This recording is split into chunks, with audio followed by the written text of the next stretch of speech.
Is it live or is it just recording?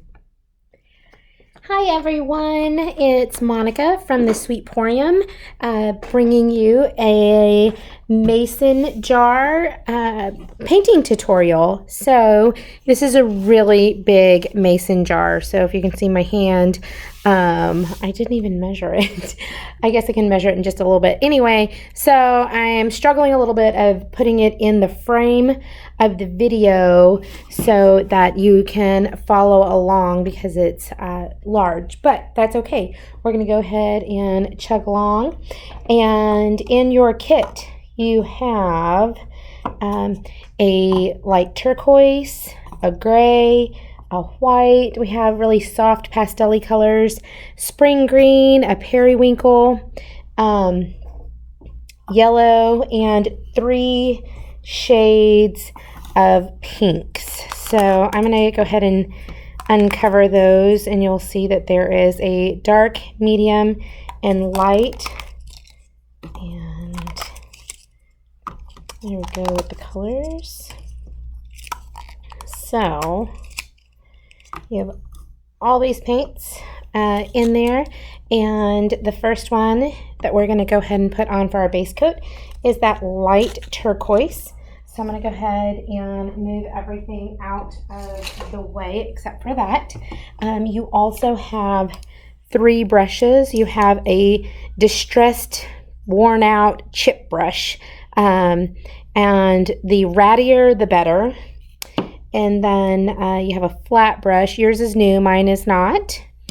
And a round brush. So, and then a plate with some cotton balls that we're going to try, a technique, and a makeup sponge.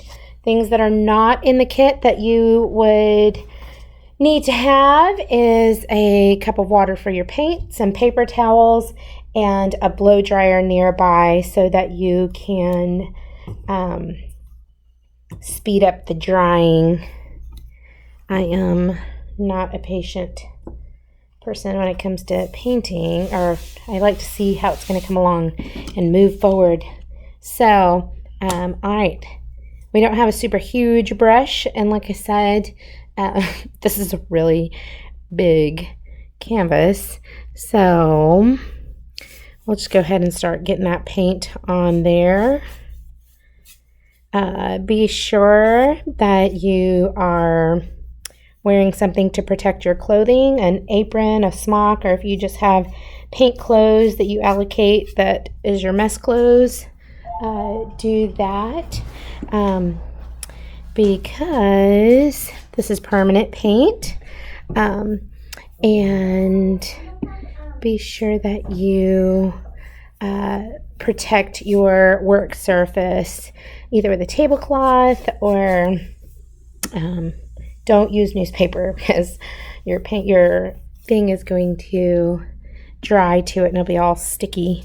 So I am not worried about having really smooth lines because the effect that we're going to go for with this painting is kind of muted watercolor. So I like having these little brush strokes. I'm just kind of going in a circular manner. And then, what you call it?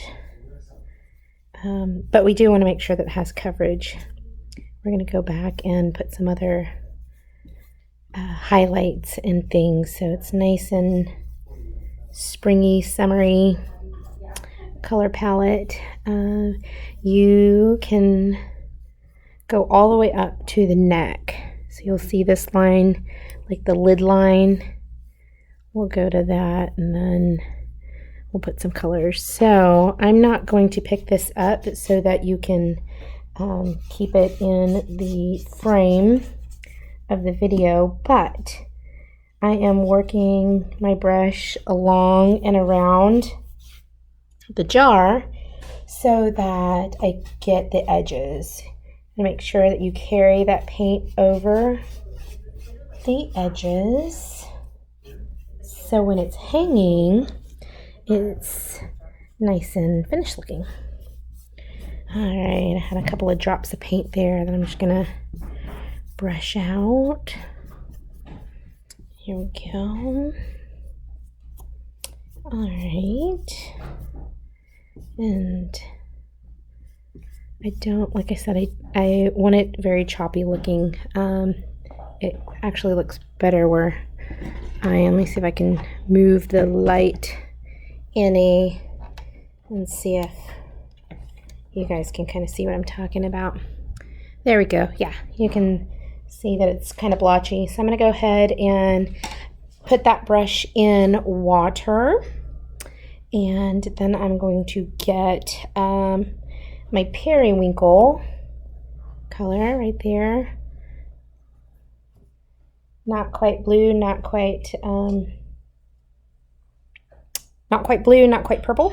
And I am just going to, I don't want the rectangle part of the stamp, I don't want it to look like I am stamping that. So I'm gonna dip it, and then I'm just gonna dip it lightly in water so that it has this smudgy effect. Some stamping and then just wiping like that. And